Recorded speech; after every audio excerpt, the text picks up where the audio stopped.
Hey everyone, Wolf Lord Rho here. Before I begin today, a big thank you to Soul Guide Us for the virtual gift voucher. Huge thank you for the support, I truly appreciate it, thank you. But on to today. Well, Angron week has officially begun, and yesterday we discussed his time as a slave and the possibility of the Primarch the Emperor intended him to be. Today, however, we discuss another of his truly defining moments, with his reunion with the Emperor of Mankind. Spoiler warning to begin, the events we are discussing today are from the short story Ghost of Nuceria by Ian St. Martin. As always, I really recommend you read the story for yourself first, because that's the best way to enjoy the lore for yourself. Not only that, we help to support the great Games Workshop and Black Library, because without them, we don't have this amazing lore to talk about. I will put a link in the description as always. But with that said, let's just jump straight in. Now, when we left off yesterday, we had seen the Primarch Angron was destined to be forever ruined by the Butcher's nails. But despite the effect the nails had on ruining his mind, the Primarch remained focused on vengeance and used the anger and rage to his benefit, and ultimately led his fellow slaves on an uprising, laying waste to the entire city of people. The Ghost of Nuceria begins with Angron's slave army up in the ice-blasted mountains of the world. Only 56 gladiators remain from the hundreds he had led to freedom. They are hungry, tired, and weak. But for all this, the Primarch sees no fear in their eyes. They had all spent their lives knowing nothing else but fighting. The young boy Jacora, who Angron had silenced his nightmares, now standing tall and defiant beside him. Because for the first time, they fought for something more than just personal survival. They knew a cause: freedom. And yes, I did resist putting on my best Mel Gibson Braveheart voice there. But the time to make a final stand has come. Angron has found and killed a scout from the advancing enemy army, and with each passing day, his own compatriots' strength ebbs further from their bodies. He knows they cannot last much longer. They will fight, here and now. If they are to die, they will die free. And there's a really great little scene of Angron sitting at the entrance to their cave, watching out into the snow-ridden gloom for any sign of the enemy, whilst his brothers and sisters sleep. And he's joined by the boy Jacora, who sits beside him. And there's a truly beautiful comment from Angron, whilst trying to stem the stabs of the nails in his mind, of the world being beautiful when you finally get to see it without chains. And compared to the Angron he's become in the Heresy series, it feels so strange to hear such a profound statement coming from him. But he is still not too far removed from the Primarch he was supposed to be here. Yes, he has the nails, but they haven't had years of tearing into his brain. And despite the trauma of being responsible for his mentor's death, he is still surrounded by those he considers family. As Jacora falls asleep against Angron's side, the Primarch takes some of his own rags and covers it round the boy's shoulders. And it has to be said that this small short passage of a couple of paragraphs is absolutely beautiful by Ian St. Martin, showing us the man inside the Primarch that he could have, should have been, that he wanted to be. It's simple and really beautiful writing. And it ends with Angron again forcing down the jabs of the nails in his mind, as he refuses to let it take away the bonds of brotherhood from him. But with the coming of the morning, so too comes the Nucerian army. and after rejecting the offers of returning to the arena, the battle commences. The slaves are no match for the weaponry deployed by the soldiers, blasters and disruptors against swords and axes. But individually, none can stand before Angron, and he's an absolute wrecking ball on the field, ripping the legs from one and tossing them aside in a shower of blood. But as he launches himself at an oncoming chariot, time stops, and in a blinding flash of light, a presence appears before him.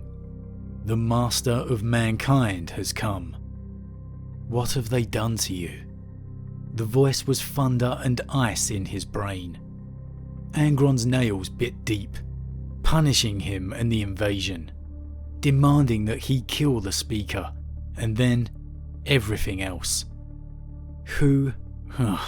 Whispered Angron, finding that he could still speak. Who are?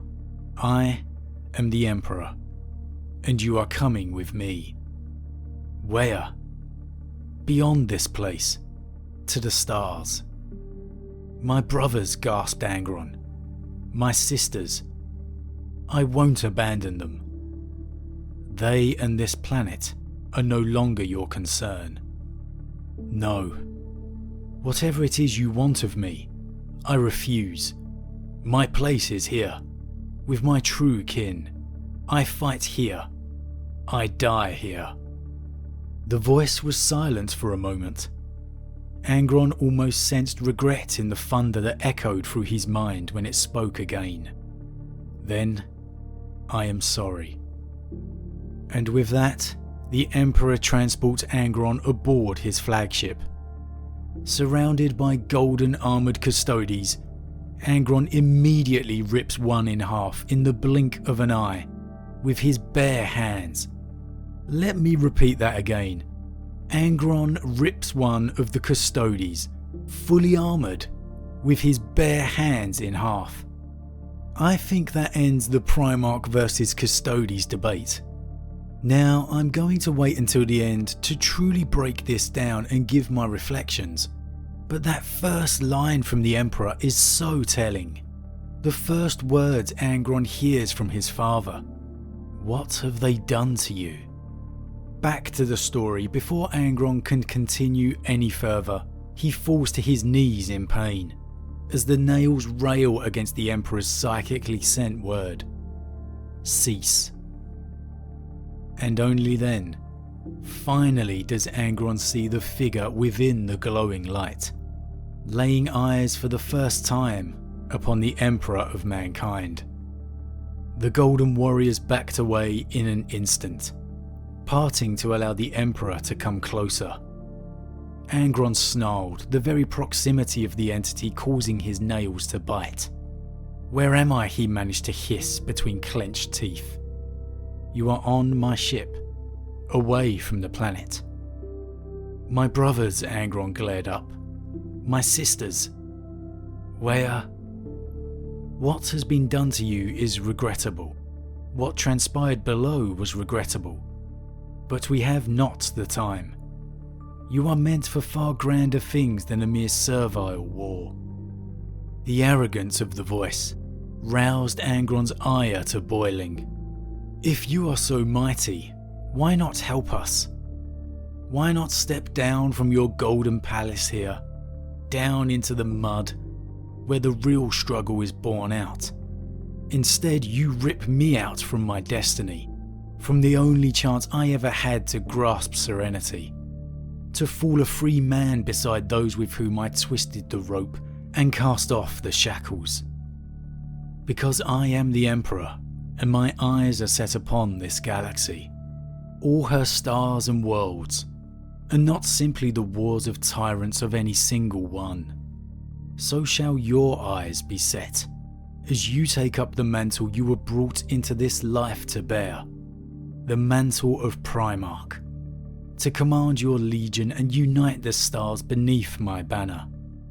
Something cold and crumbling welled up inside Angron at those words. It was the same sickening realization he'd had on the cliff. The reason why this Emperor, This blazing, incomprehensible being had robbed him of a noble death. Why he hadn't let Angron fall with his brothers and sisters, as he'd sworn he would. He needed Angron. "I died down there," Angron said bitterly, drawing the radiant Emperor into his fiery gaze, "with my brothers and sisters. Freezing, starving, and free. Emperor or no, creator or no, all you will ever get of me is a shell, the ghost of Angron, who never left Nuceria." The Emperor looked back at him, expressionless and aloof. Angron felt static crawl over his skin and the reek of ozone flood his nose. Then a ghost will have to suffice. And with that, Angron is teleported away to the meeting hall aboard the Conqueror. A lone Astartes of the Warhounds approaches him, kneeling before him. Though Angron somehow understands his words, he is in no mood to talk, and instantly kills the Marine. He will be no one's slave, not the Nucerians, not the Emperor's. He will die a free man. Man, there's a lot to unpack here. Firstly, look, we all know my preference on the Emperor by now. That he wasn't the heartless, uncaring father that some claim. But it's safe to say his relationship with Angron is definitely the biggest challenge to that. And I'll be straight up and say, yeah, the factual events of this does not do the Emperor any favours at all. And whatever your opinion of the Emperor, it's not going to change, and that's okay. The great thing about the lore, we can all interpret it in our own way and have our own opinions. So allow the Wolf Lord to break it down some. The first thing that needs to be said is, it's a shame this was only covered in a short story. And it's a very short story at that. Literally just 6 pages, of which barely a few sentences are given to the Emperor and Angron's meeting. And considering it's such a pivotal moment in the ongoing character and story arc for Angron, it's really surprising. It's very much a hi and goodbye moment, which, considering the depth of character we have seen earlier in the story with Angron, it's a big shame.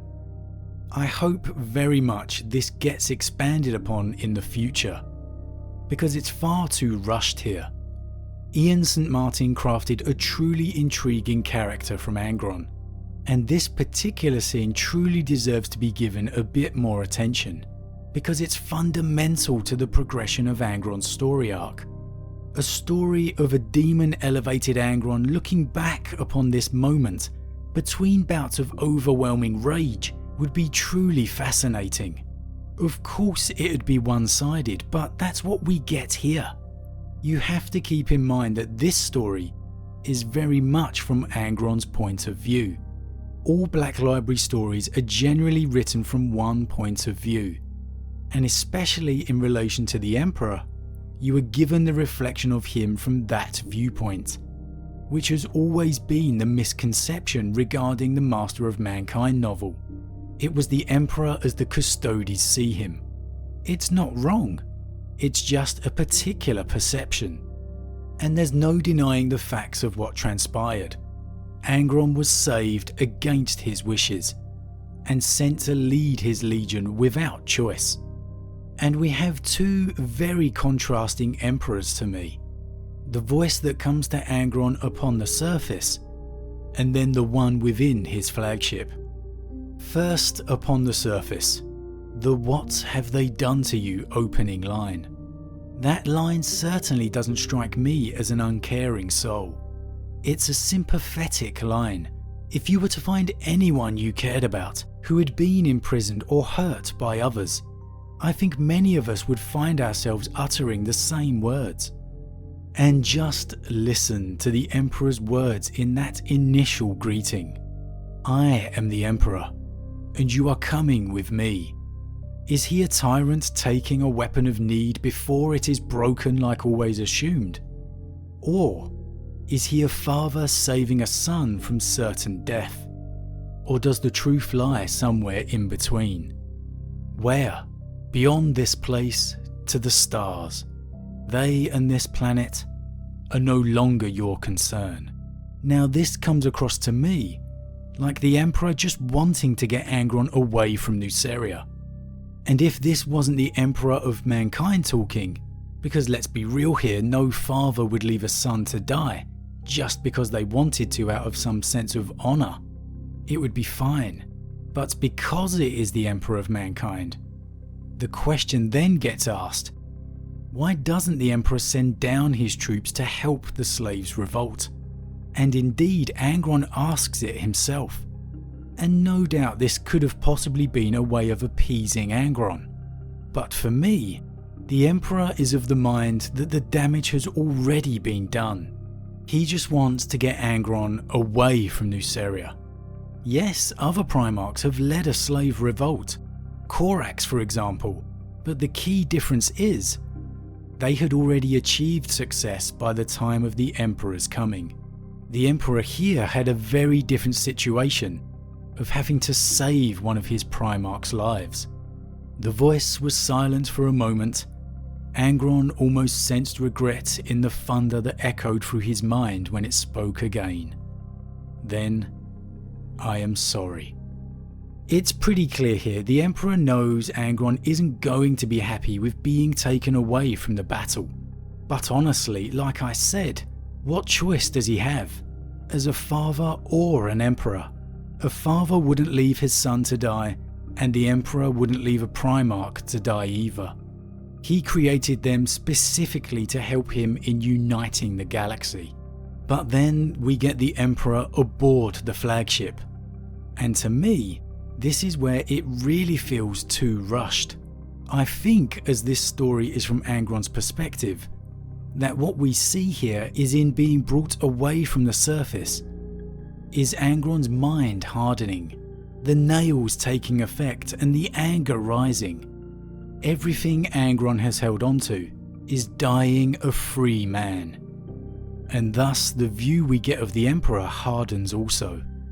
The Emperor mentions it's regrettable, what happened to Angron and what happened upon the surface. But they don't have the time now. We know Angron is one of the later Primarchs to be found, and that the Emperor is always aware of being against the clock. But the problem with this is that Angron isn't the last Primarch found. There are other Primarchs found after Angron, such as Corax. And upon meeting Corax, the Emperor is happy to sit for hours listening to Corax talk of his life. Maybe the Emperor is sending Angron away so abruptly out of shame or disappointment. But this is why we need the context. We need the view of the Emperor, or at least perhaps an impartial observer such as a remembrancer, who could have been there in the room, to document the momentous occasion.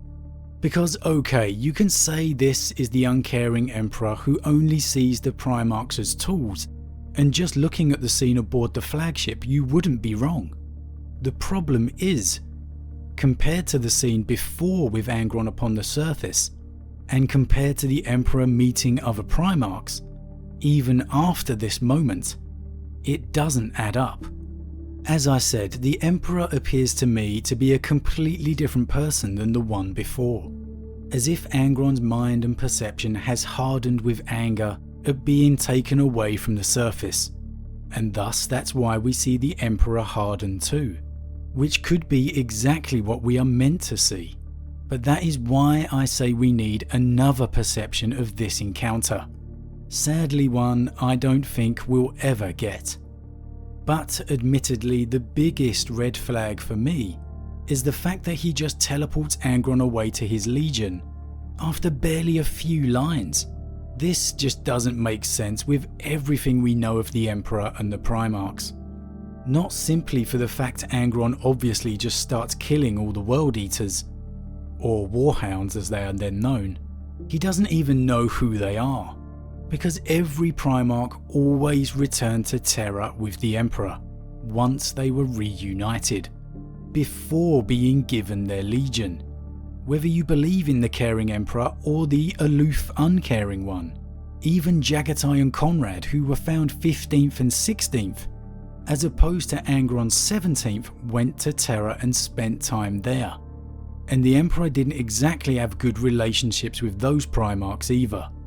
I really think we could gain so much more from listening to more conversation between the two. More arguments even. I don't particularly like retcons, but having Angron go to Terra, to see more interaction between the two of them would be fascinating. Especially when you bring Malcador into the mix. Angron's hatred of psychers and frail men pulling the strings behind the curtains would certainly make for some interesting conversations there, because Malcador cows to none of the Primarchs. But alas, it's unlikely to ever happen. Either way, it's definitely worth picking up this short story. As I said before, the author definitely has a great way of showcasing Angron. And while I definitely think the Angron-Emperor relationship may need some further discussion, because it is fascinating, this short read is definitely worth a read through. But as always guys, what do you think? Should Angron have been left to die? Was the Emperor wrong to take him away? And why did the Emperor send Angron away to his legion so quickly, when every other Primarch is taken to Terra? As always guys, drop your thoughts in the comments below. I love to read them. A huge thank you to all my subscribers. Your support truly means a lot to me, it really does. And if you're new, please consider subscribing to help the channel grow. And if you enjoyed this particular vid, then why not drop a like on it too. But with that said, I am off, and I'll see you all again real soon.